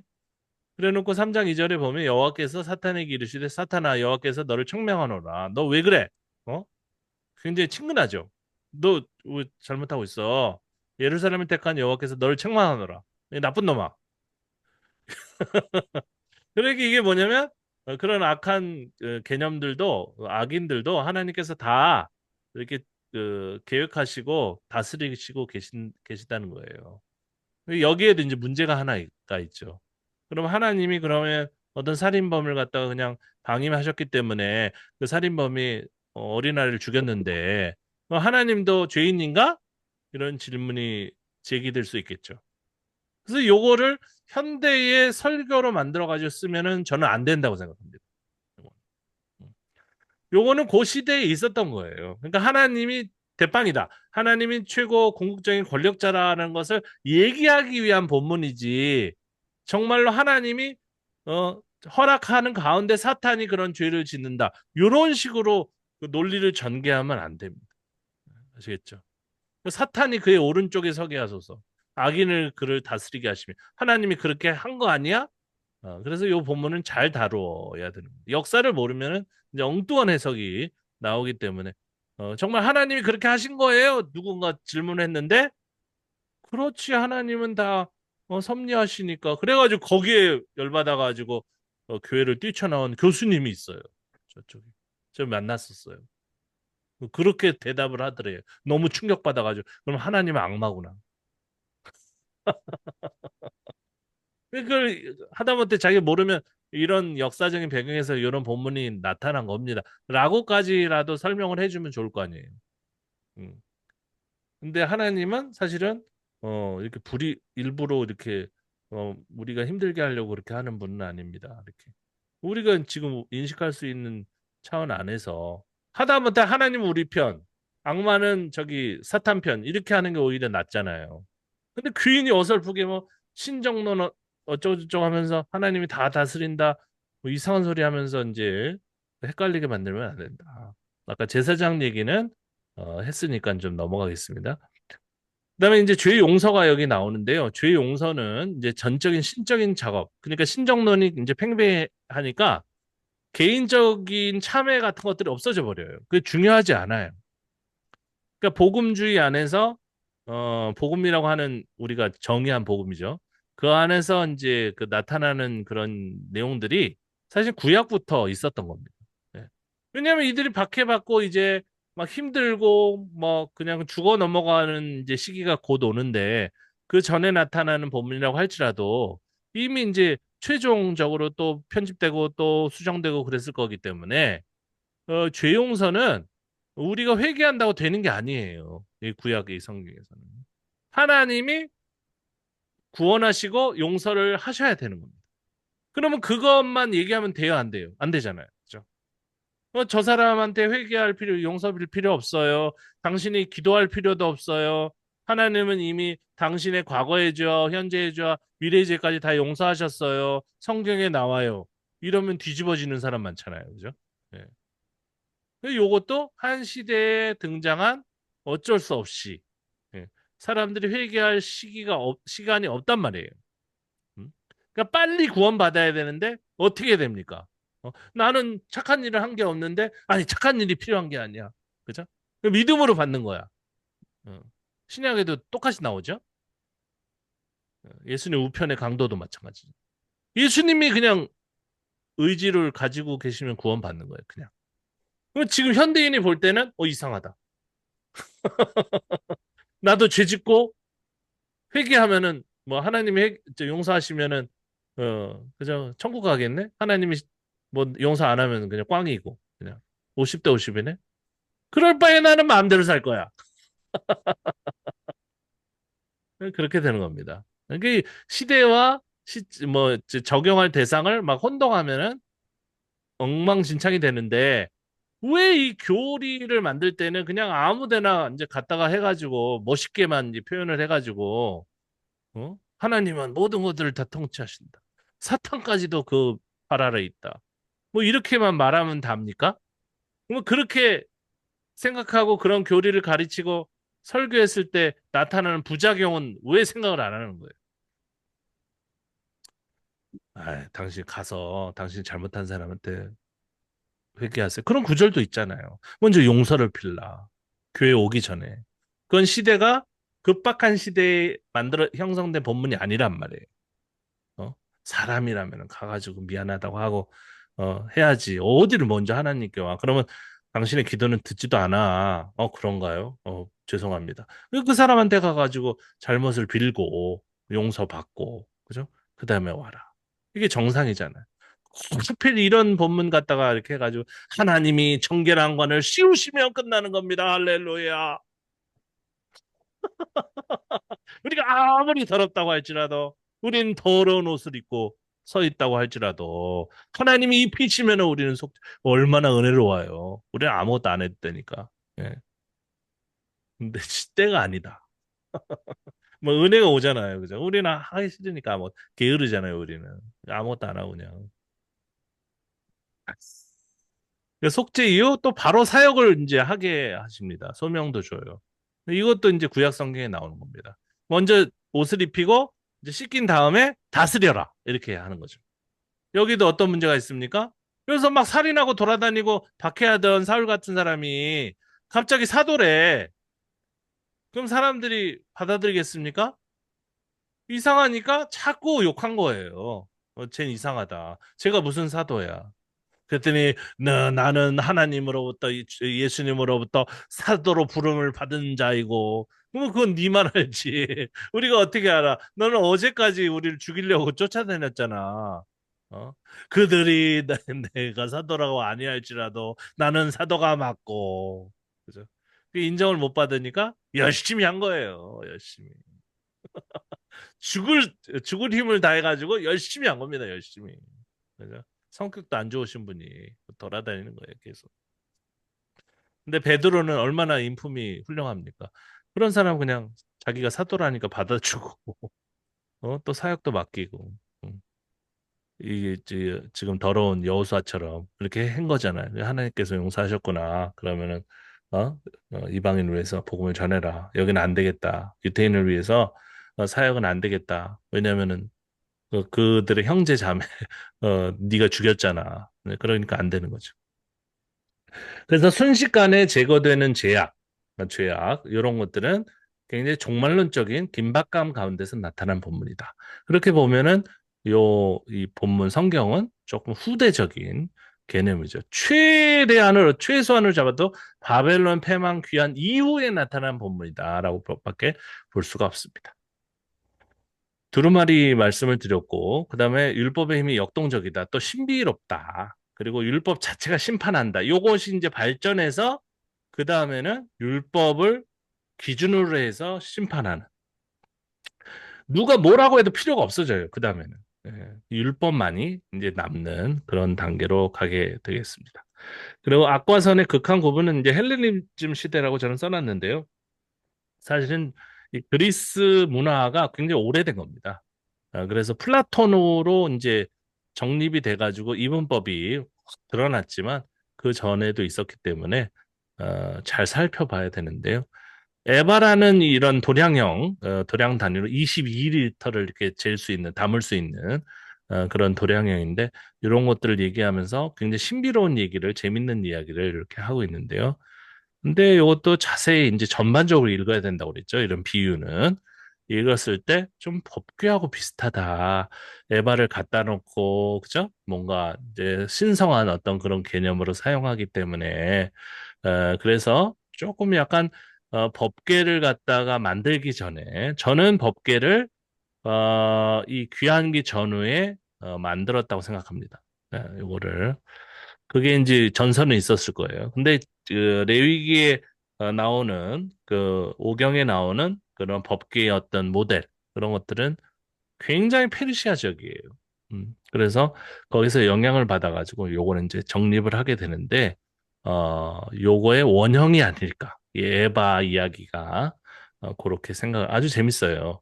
그리고 신할 땅으로 가서 그를 위해서 집을 지어라. 요것도 어떤 청사진이다. 저는 그렇게 생각합니다. 신할 땅은 어디입니까? 신할 평지는 사실은 바벨론 개념이거든요. 그래서 동방으로 옮기다가 신할 평지를 만나 거기 거류하고 그것을 위하여 집을 짓고, 그죠? 하나의 조그만 어떤 미니어처, 모델로 이 에바 개념을 사용하다가 결국은 그것을 이제 실행한 것이 귀환기의 어떤 그 성전 재건이 아닐까. 그렇게도 재밌게 한번 생각을 해봤습니다. 여러분도 한번 생각해 보세요. 그 다음에 이제 귀환기 이후에 집권자는 누구인가? 여기 보면 빨갛게 제가 해놓은 거 사로잡힌 자 가운데 바벨론에서부터 돌아온 헬데와 도비아와 이렇게 나오면서 너는 이날에 그 집에 들어가서 그들에게 받되 은과 금을 받아 면류관을 만들어 대제사장 여호사의 머리에 씌우고 이제 왕이 없어요, 그죠? 그래서 왕이 어디 갔나? 그래서 이 본문은 왕 후보가 없어진 다음에 이제 형성된 본문인가? 아니면 이들이 쿠데타를 일으켜가지고 도발적으로 자기네가 한번 만들어가지고 써보려고 했는 것인가? 네, 이렇게 한번 생각을 해봅니다. 그래서 사실은 이 같은 6장이지만 모순되는 구절이 바로 밑에 나오죠. 원래 면류관은 제사장이 가지면 안 돼요. 그래서 그냥 전안에 두라. 어, 어떤 기념물을 다루는 방식은 바벨론 문화에서 항상 좋은 것들 훔쳐다가 그 성전 안에 두잖아요. 그죠? 그런 것처럼 거기에 잘 보관을 한다 이렇게 했는데 그걸 막 머리에 쓰고 이러면 저주받으려고 큰일 납니다. 근데 한번 도발했었던 것 같기도 합니다. 그래서 이 제사장이라는 이 집단은요, 지금 이제 현대에 이제 그 목사 집단으로 비유할 수도 있어요. 그들이 원하는 겁니다. 자기네들이 제사장이라고 하고 제사장을 위해 가지고 헌금 같은 거 가져와 가지고 바치라고 하잖아요. 그러니까 똑같이 나쁜 집단이에요. 사실 어떻게 보면 욕심이 딱 들어가면은 이분들이 정치인이고 뭐고 아무것도 없는 사람들이에요. 그런데 그나마 이들의 어떤 욕망을 제어할 수 있었던 것은 결국은 이 율법이 기록된 거. 그거를 자기네들이 썼지만 그것 안에 여러 가지 선지자의 그 구전 문학 같은 것들이 들어있었기 때문에 견제를 그 율법 때문에 좀 받을 수 있었다. 그렇게도 생각을 했습니다. 그리고 이제 뭐 다 볼 수는 없죠. 그냥 9장 9절에 보면 시온에 따라 이렇게 나오는 나귀 얘기가 이렇게 나온 것은 여러분들에게 말씀을 드렸었는데요. 여기 보면 이제 주석책에서 제가 어느 주석인지 안 써놨네요. 여기 보면 이것은 그가 어린 나귀의 새끼를 타고 오는 것을 의미하며 이는 평화와 겸손을 모두 상징할 수 있다. 어쨌든 그는 전쟁말을 타고 오시자. 영어를 제가 번역 어떤 그 각주를 다루려고 번역해 놓은 건데요. 그래서 여기 보면 3절에 보면 이 주석이 좋은 건데 이게 아마도 그 비평 주석인 것 같습니다. 비평 주석이라고 그 영어로 돼 있거든요. 찾아서 알려드리겠습니다. 그래서 여기 보면 이게 해석이 아주 잘 돼 있어요. 시대성이 들어 있습니다. 그래서 알렉산더 같은 그런 왕들과는 달리 겸손하고 온유하다는 것을 말하려고 나귀 새끼를 얘기했다. 그죠? 굉장히 좋은 어떤 그 발견이에요. 그래서 그런 악한 왕이 아니다라는 것을 말하려고 요 나귀 이야기를 했는데 그래서 예수님이 이게 이제 실제로 일어난 일로 보더라도 실제로 일어난 일로 봤을 때는 예수님을 딱 봤을 때 이들은 메시아를 생각했겠죠. 어, 바로 이 구절 때문에 9장 9절 때문에 저분은 메시아다 이렇게 생각했을 수가 있습니다. 그리고 십자가 처형도 마찬가지로고요. 그래서 평화의 왕으로서 나타나는 것이 이제 메시아여야만 하기 때문에 왜냐하면 스룹바벨도 그냥 순순히 이제 숙청을 당했어요. 왜냐면은 그 자체가 좀 약간 겸손한 사람이고 이게 폭력을 또 폭력으로 대해가지고는 뭐 이기지도 못하고 그 엄청난 제국에 뭐 한 거 해가지고 이기겠습니까? 그리고 자기가 괜히 한 거 하면은 마카비처럼 전체가 다 죽을 수가 있어요. 그러니까 지혜롭게 자기 몸을 들여가지고 그들을 살리는 거죠. 그런 개념으로 나갔다고 봤을 때 메시아는 그거와 비슷한 그거의 흐름 가운데서 예표한 거라고 보면은 스룹바벨이 메시아를 예표한 거를 보면은 이 본문을 그대로 갖다가 신약 성경에 이제 사용하는 것도 무방하다. 이렇게 볼 수가 있겠습니다. 여기 나오는 뭐 지명 이런 것들은 제가 몇 개는 써놨는데 뭐 금방 찾을 수 있을 겁니다. 여기 이쪽에 있는 거거든요. 그 다음에 이제 힘의 논리 부정이 이제 제가 항상 주장하는 건데 왜 제가 주장하게 됐냐면 제가 주장하고 싶어가지고 주장한 게 아니라 성경을 계속 보다 보면은 이게 자연스럽게 나타나는데 여기 보면은 10장 4절부터 모퉁이 돌에서 그에게서 말뚝이 그에게서 싸우는 활이 그에게서 권세 잡은 자가 다 일제히 그에게서 나와서 싸울 때 용사같이 거리의 진흙 중에 원수를 밟을 것이라 여호와가 그들과 함께 한즉 그들이 싸워 말탄 자들을 부끄럽게 하리라. 지금 보면은 지금 그 이스라엘 사람들은 무기가 별로 없어요. 어. 그런데 이들이 말탄 그 기마병이라는 정예 부대입니다. 그 제국군이에요. 뭐 스타워즈 비슷한 겁니다. 그런데 스타워즈의 그 다스베이더는 완전 제국군이잖아요. 정예군이잖아요. 엄청나게 많단 말이에요. 그들이 침략해 왔을 때 이길 수 있는 방법이 없어요. 우리가 가진 것이 없으니까. 그래서 신비한 능력이 있어야 되는데 여기서는 그 능력도 필요 없다. 하나님이 이기게 하시는 거죠. 그러면 다윗과 골리앗 결국 뭐 다윗이 골리앗을 넘어뜨린 게 아니라 다른 사람 이야기에서 왔을 가능성이 높지만 어쨌든 그 이야기도 자세히 보면 힘의 논리를 부정하고 있잖아요. 그죠? 그런 성찰이 언제 일어났을까? 결국은 국가 패망하고 힘으로 했는데도 안 됐다. 그런 성찰이 거의 이제 정론화가 된 거죠. 정치하면 안 돼. 그걸 하느니 우리가 여러 번 해봤지만 계속 실패했어. 그래서 하나님께 맡겨야 된다라는 쪽으로 이제 어떻게 보면은 패배주의적인 어떤 그런 태도일 수도 있지만 정신승리 그럴 수도 있지만은 이들은 어쩔 수가 없는 거예요. 해도 안 됐기 때문에. 아까 그분처럼 가난한 자가 기도했는데 안 되는 거예요. 그래서 부자를 쫓아가자. 그게 아니라 이분들은 하나님께 의존하는 거죠. 하나님이 우리를 이기시게 하리라. 이렇게 하는 거예요. 그래서 양떼 얘기도 이제 11절도 계속 나오고 약한 사람들의 어떤 모습들이 계속 나옵니다.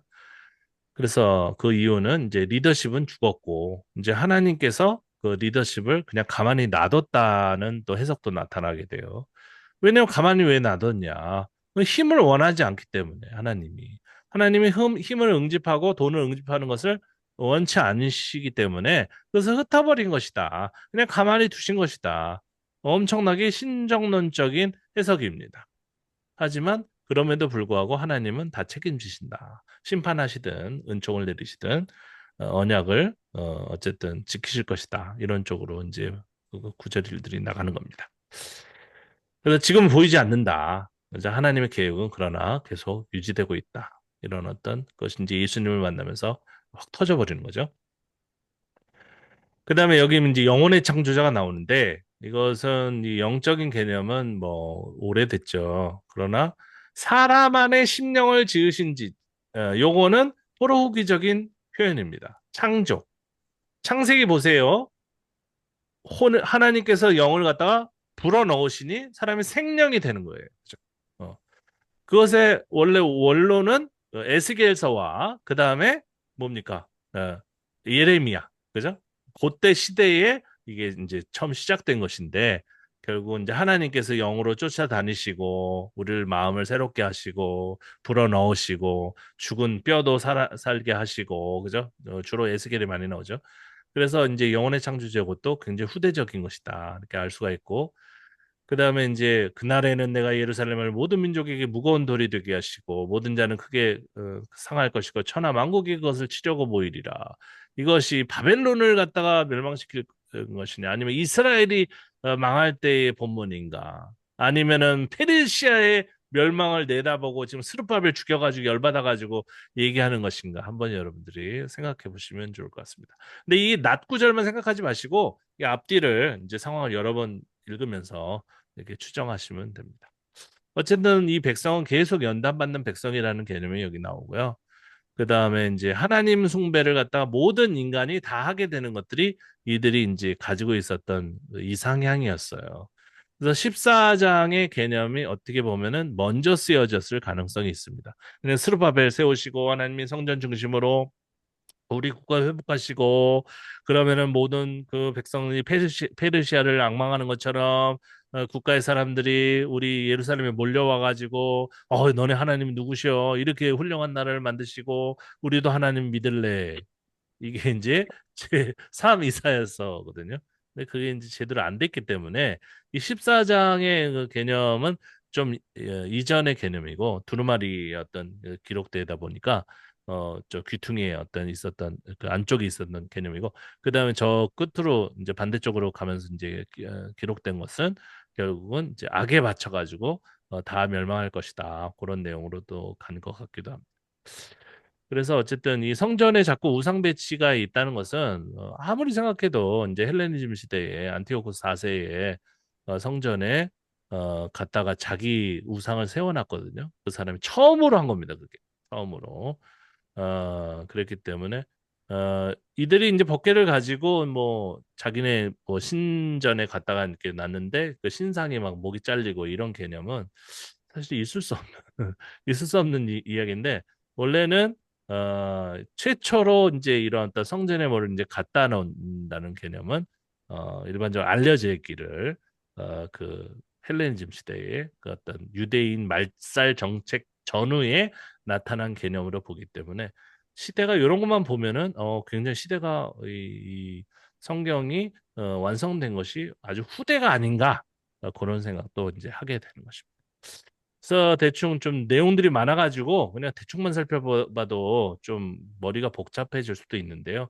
어쨌든 여러분들이 이렇게 분석하신 것처럼 전반적으로 이 성경은 전반적으로 봤을 때 어느 시대부터 어느 시대 사이에 이루어진 것이다. 그리고 몇몇 구절은 굉장히 그 시대가 더 후대에 완성된 것 같은 느낌이 든다. 그리고 메시아에 대해서는 이들이 인간 메시아를 추구를 하다가 그것이 실패한 것이 복이 되었다, 오히려. 그래서 영적인 메시아를 간구하다가 예수님을 받는데, 일부는 여전히 인간 메시아를 예수님을 통해서 추구를 했겠죠. 네. 스룹바벨 대신 이분이 왔구나. 그죠? 또 어떤 사람은 선지자가 대신 왔구나. 그죠? 뭔가 그를 통해 가지고 뭐를 준비하시려고 여러 가지 다양한 생각과 해석이 이제 있는 가운데 예수님은 사실은 조용히 돌아가신 거죠. 그죠? 그것이 메시지죠. 음. 왜냐? 그러면 예수님이 그냥 힘없이 돌아가신 것이 실패지 아니야. 그렇게 볼 수 없는 이유는 구약 성경에 힘의 논리를 반대하는 개념을 메시아 개념과 연결해 놨잖아요. 그래서 이 성경 굉장히 중요한 겁니다.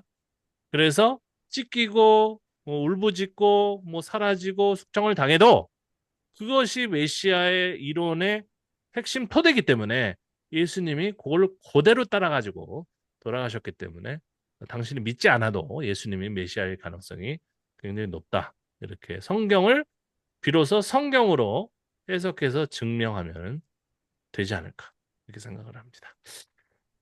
이 정도로 하고 이제 여러분들이 또 하실 말씀이 있을 거예요. 그리고 또 여러분들이 읽으면서 느끼셨던 부분에서 좀 제안할 거나 아니면 송봉은 너는 틀렸다. 이상하다. 이단으로 가는 것 같다. 뭐 그러면은 그런 말씀도 좋고 요즘은 그런 말을 하는 사람이 별로 없어가지고 약간 심심해요. 페이스북에다 도발적인 얘기를 써도 옛날에는 엄청나게 많이 왔습니다. 10년 전만 해도 제가 이 스터디 시작할 때만 해도 뭐 이만큼 왔어요. 막 말도 안 되는 소리. 그런데 요즘은 교회가 깔아앉으면서 뭔가 사람들이 이제 마음속으로 대안을 찾고 있구나. 그리고 이런 어떤 성경을 이제 역사 비평이든 성서 비평이든 좀 약간 관심을 많이 갖고 그리고 책도 많이 좀 관련된 책도 많이 번역이 됐구나. 그런 생각을 제가 해봤습니다. 그래서 뭐 어떤 말씀도 좋으니까 말씀을 좀 해주시고 마무리를 하도록 하겠습니다. 자, 그러면은 우리 김성환 선생님부터 뭐 좀 몸이 불편하셨는데 앉아 계시기 어떠셨는지 모르겠네요. 네. 아니, 지금은 그래도 많이 나가지고, 이제, 스가랴서가 그 되게 어렵다는 느낌을 좀 많이, 저도 이제 초반에도 얘기했었지만, 좀 그런 생각이 좀 많이 들었는데, 아무래도 이 제사장 문헌부터 시작해가지고 여러 편집된 그런 부분들이 전후 문맥도 그렇고, 또 중간중간에 이제 비유도 나오잖아요. 그래서, 이 비유도 하나하나 다 공부해보고 싶다 하는데, 그런 생각도 좀 하기도 했고, 여호수아는 대제사장 여호수아는 어떤 사람이지? 이것도 한번 정보를 캐봐야겠다를 했는데 이제 둘째 이제 병원에 입원하고 그러니까 이제 계속 있어야 되고 그리고 이제 그 다음에 이제 갑자기 이석증이 왔어요. 이제 갑자기 이제 이런 머리가 어지러워지고 막 사물이 핑핑 돌고 그 전에도 뭐 그런 적이 있긴 했는데 지금 괜찮으세요? 좀? 예, 많이 났어요. 그때는 이제 하룻밤 자고 나면 이제 다 났는데, 이번에는 거의 지금 뭐 일주일 가까이 혹시 자고, 혈압이나 이런 건 측정해 보셨어요? 혈압. 그렇진 않았어요. 음, 근데 이제 그, 혹시나 이제 그리고 이제 저희 와이프도 이제 그런 그 HMPV라 그러나? 그 음, 바이러스 있어가지고, 저도 아, 요새 이제 5개인가 6개 한 번에 검사하는 그 키트가 있어가지고, 그걸로 했더니 저는 또 계속 그 음성으로 나와가지고 네. 뭔가 싶은데 어떤 그 우리 태국 자매가 태국 스텝이 자매 스텝이 혹시 갱년기가 온 게 아닌가? 우리 갱년기가 하정우 선생님, 그 갱년기 나이가 오면 어떤 증상이 나타납니까? 아직까지는 없습니다. 항상 생각하는 게 젊은 세대 생각을 하고 아직까지는 공부 안 했습니다. 어. 제가 그래. 핸드폰을 바꿨어요. 핸드폰이 부서져가지고, 이게 부서진 금간 거를 한 3년을 썼거든요. 이게 다 박살난 거를. 그런데 앞에까지 이렇게 완전 박살나가지고, 이제 음, 바꿨는데, 제가 네. 이걸 뭐 플립인가? 이걸 샀어요. 이게 좋아 접히는 보이더라고, 거. 이게 네, 작은 게. 접히는 거. 어, 샀더니 와이프가 여자 거로 해서. 그랬더니, 아, 옛날에는 남성적인 사람이었는데, 그 나이를 먹더니 굉장히 여성스러워졌다고 저한테 그러더라고요. 그래서 가만히 생각해 보니까 드라마 보고도 잘 울고, 예? 그리고 이렇게 몸이 잘 부어요. 이렇게 자꾸. 살도 찌는데 몸이 또 부어요. 그리고 편두통이 엄청나게 저도 아팠었어요. 갑자기 40대, 50대 지나면서. 근데 혈압에 문제가 있더라고요, 저는. 저 같은 경우에. 그래가지고 약 좀 쓰고 그랬더니 이제 아프진 않아요. 귀까지 울리고, 그죠? 그리고 이 여기가 너무너무 아팠었어요. 이 한쪽이. 막 이게 송곳으로 쑤시는 것처럼 되게 많이 아팠었는데, 그 약을 많이 먹고, 지금도 먹습니다. 그건 먹는데, 뭐 괜찮아요. 네, 그래서 한번 검사를 그거 말고도 다양하게 한번 해보세요. 네, 네. 사람이 바뀌더라고요. 나이를 조금씩 조금씩 먹으면서 전부 바뀌더라고요. 좀 체질도 바뀌고, 생각도 바뀌고, 취향도 바뀌고, 다 바뀌더라고요. 네. 그래가지고 어쨌든 지금은 괜찮으신 거예요? 응? 네, 지금은 그래도 많이 나아져가지고 네. 주일날 이제 또 교회 가서 또 설교도 하고 오고. 아이고. 또 이제 지난 주일은 어떻게 아프셔서 어떻게 했어요? 그 지난주는 그때는 그 아프기 전이었어요, 다행히. 음, 그때는 이제 그 둘째가 아파가지고 병원에 왔다 갔다 하느라고 음, 그러긴 했는데 그래도 이제 그때 또 설교하러 갔다 오고. 네. 좀 많이 음. 쉬셔야 돼요. 거기는 아직도 더울 텐데. 아, 지금 이제 우기 끝나가고 이제 좀 있으면 이제 그 겨울 오거든요. 겨울이라 해봤자 음. 그래도 낮에 20도까지 올라가는데 근데 어쨌든 거기서 살면서 적응하면 더 춥다니까요, 겨울에는. 맞아요. 네. 엄청 네. 추워요. 패딩 입고 다녀요. 패딩. 그러니까 제가 싱가포르에서 있을 때 감기 걸렸다고 하니까 추워서 친구들이 안 믿는 거예요. 아, 그 더운 나라에 왜 감기가 걸려? 너무 추운 거예요, 밤에. 예. 한 5년 살다 보니까. 예. 추워요. 하여간. 그래가지고 많이 못 읽으셨다. 그런데 이제 세부적으로 보신 거는 그 잘 보신 것 같아요. 그런데 이 본문 자체가 좀 약간 그 구약의 좀 끝부분에 있는 구절이다 보니까는 좀 복잡하죠, 어떻게. 복잡한데 음, 사람들 관심도 많았고, 메시아가 들어있잖아요. 메시아론이 들어있는 성경은 그 본문이 좀 복잡합니다.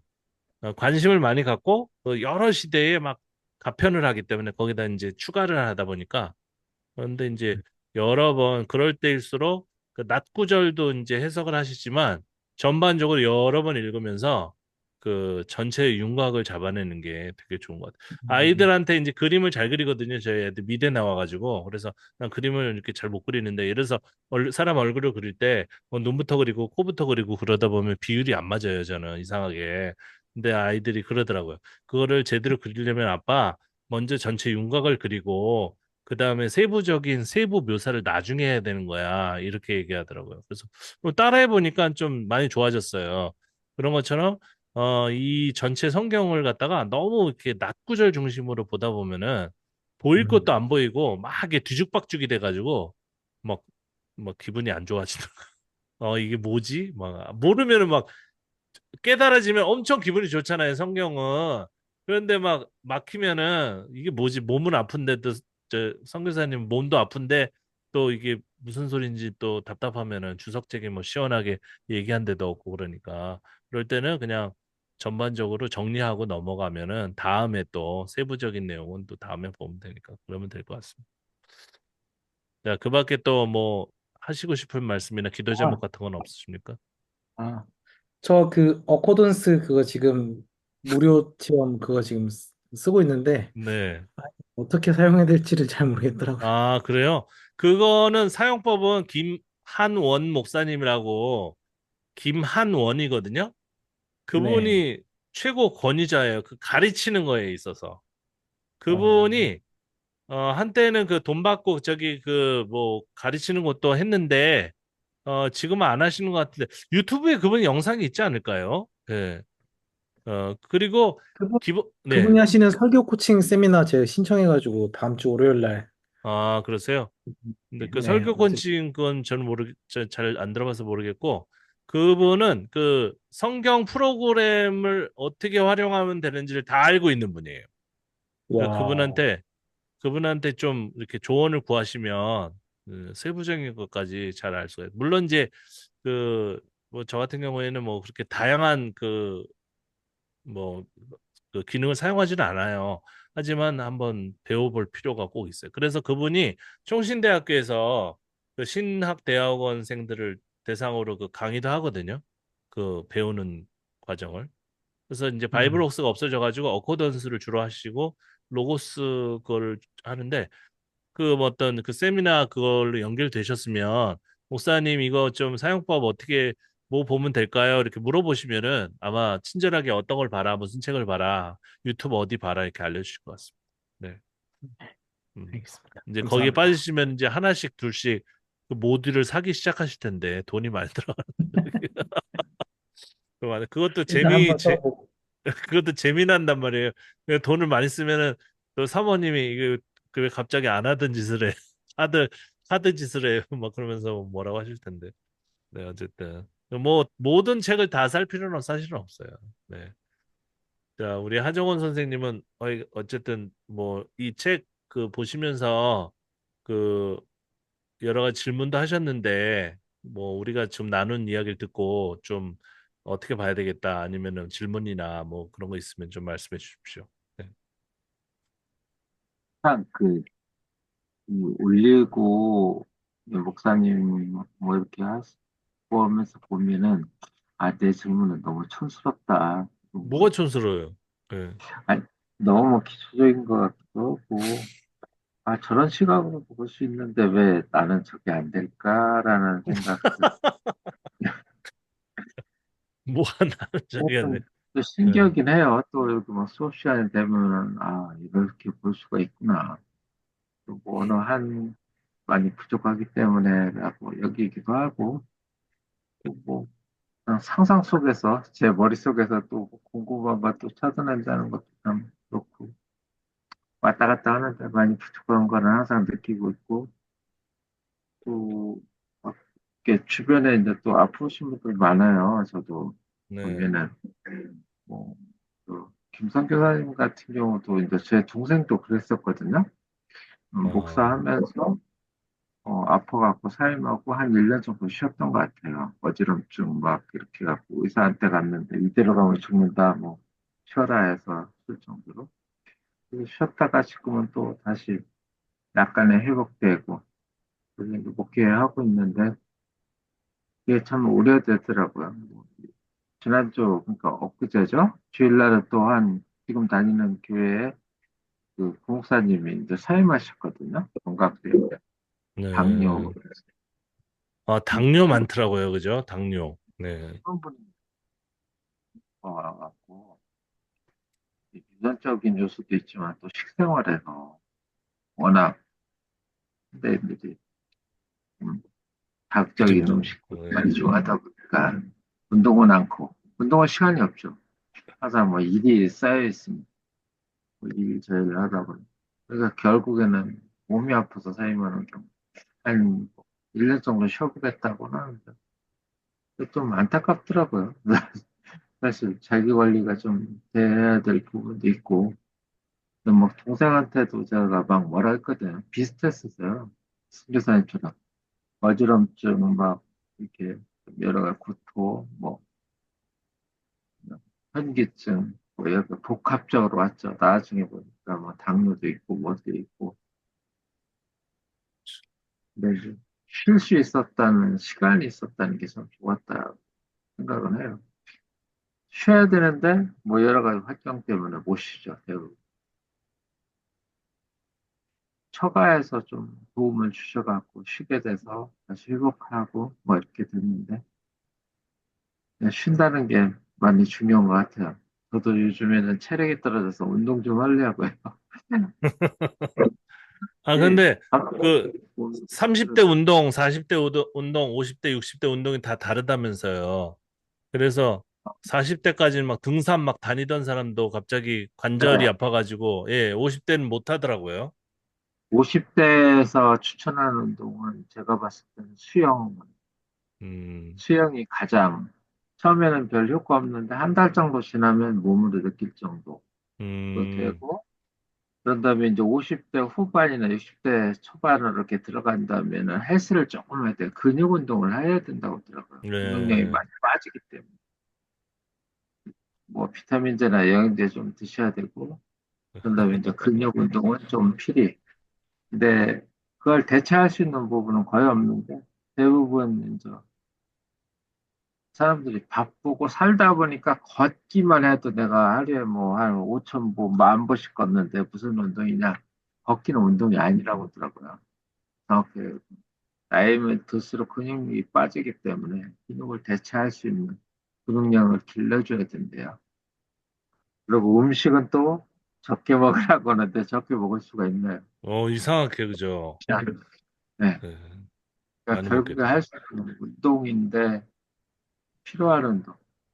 이제 뭐 산을 간다든가 이런 거는 무리가 따르고요. 뭐 많은 분들이 뭐 연골이나 다라고 막 이래서 문제가 생기는데 그걸 대체할 수 있는 게 수영이거든요. 물속에서 네, 걷는 것만 해도 한 3배 정도 힘들어요. 사실은 산에 음, 가는 것보다는 물속. 그런데도 몸은 편하다는 거. 그만큼 부담을 안 느끼며 운동량이 많다는 거죠. 수영. 그냥 살살 걸을 수 있는 거. 물속에서. 수영을 안 해도 걷기만 해도 일반 평지에서 걷는 거야. 3배 정도의 효과가 있어. 아, 네. 그런 것 저도 같아요. 그래 많이 했고, 그리고 추천했는데 70대 분이 막 수영장 가서 요즘에 거의 중독자 되다시피 하셨어요. 안 가면 이상하죠. 너무 좋아갖고, 안 아픈 적도 없는데, 다 풀어지고 좋아져갖고, 처음에는 제가 하는 말이, 에이, 뭐 젊은 사람이 저러니까 그런가 보다 했는데, 저보다 수영장 더 가요. 하루에 막 아침에 가고 저녁에 가고, 그분은. 그래갖고, 아, 한 번만 하셔도 돼요. 하는데, 아, 양이 너무 즐겁다고. 음, 사람이 다시 막 젊을 때처럼 온 것 같다고 활기가 넘쳐지고 아프다는 막 그거 물리치료도 받았었거든요 매주 네. 막 그래서 이제 극복한 부분들도 있기 때문에 신교사님도 아마 운동을 좀 하셔야 될 것 같아요. 너무 많은 일이 지금 운동해야지, 저도. 저 근처에 저기 수영장, 그, 뭐지? 그 네, 커뮤니티 센터에 네, 그 그렇죠. 수영장 있는데 정말 네, 싸거든요. 네, 네, 그렇죠. 네. 그런 서울 데가 아주 같은 좀 해야 경우 돼. 뭐 구에서 하는 수영장들이 많거든요. 네, 그런데 또 이제 다니시면 좀 좋아지지 않을까. 회사님도 특히 걱정돼서 저희 동생하고 똑같았거든요. 그 병으로 인해서 한 1년 쉬었어요. 음, 뭐 이것저것 해도 잘 안 되고 생각은 맨날 목회나 생각하고 교회나 걱정하고 하는데 나중에 무 아프니까 나중에는 제가 아유 오랫동안 앞으로 남았는데 이건 무리한 것 같다고 쉬질 못한 것 같다. 사역이 어떤 계속 점에서 이어지니까 뭐 쉴 수가 없잖아요. 그죠? 선교사님도. 네, 그렇겠죠. 네. 그렇지만 이제 틈틈이 쉬는 방법을 찾으셔야 돼요. 그 환경 그래. 속에서 쉬는 방법. 살기 위해서 좀 그런 방법을 찾아야 될 것 같아요. 자기 시간을. 네. 저도 뭐 계속 쳇바퀴 저 물리도 돌아가가지고 뭐 그런데 어쨌든 잘 쉬어야 될 것 같아요. 저희 한국은 저기 내일 휴일이잖아요. 임시 휴일. 국군의 날이 예, 휴일이 됐고 그다음에 또 임시보는 예, 3일 날도 또 쉬고 그래가지고 와이프가 뭐 어디 놀러 가려고 하는 것 같은데 저는 그냥 수영이나 하러 수영이요. 갔으면 좋겠습니다. 아, 그리고 다음 주에, 네, 네, 다음 주에 저희가 이제 저희 사역에서 이제 같이 다른 지역 후아인 쪽으로 이제 리트릿을 갔다 와요. 네, 그, 그게 다음 주 월요일 날 새벽부터 출발하는 일정이어가지고, 음, 근데 이제 힘드시겠네요. 네. 그 다음 주가 또 교회 수련회예요. 네, 반 수련회. 그래서 거기를, 그래가지고 그게 토일 월 요렇게 돼 있어서 아마 조금 참여가 좀 월요일 날 하니까 이제 그날 밤이니까 아마 가능할 수도 있을 것 같긴 해.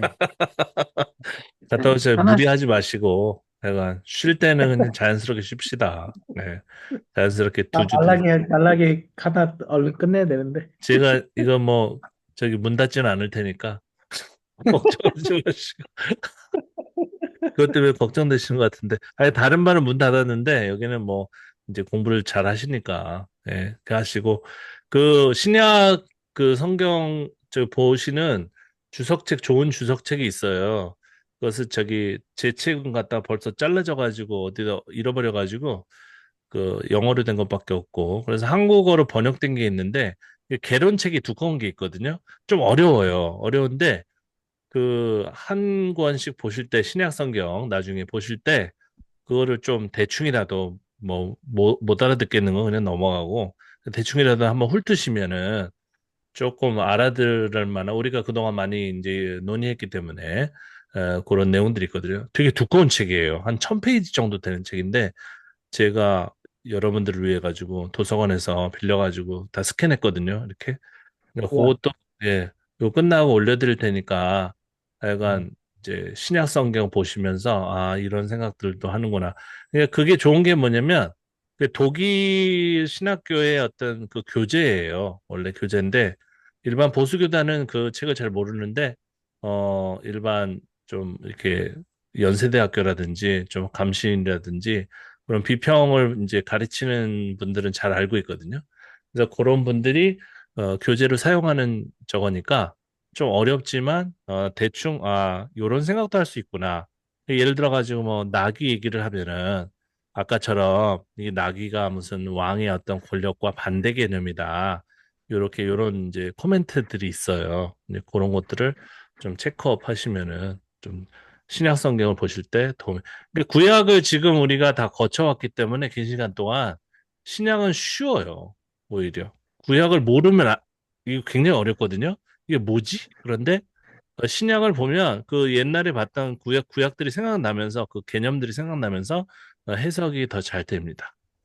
그 기대하는 마음으로 잘 갔다 오시고 가셔가지고 이제 성경도 보시면서 이제 잘 묵상해서 질문거리를 만드시고 이렇게 또 만나면 되죠.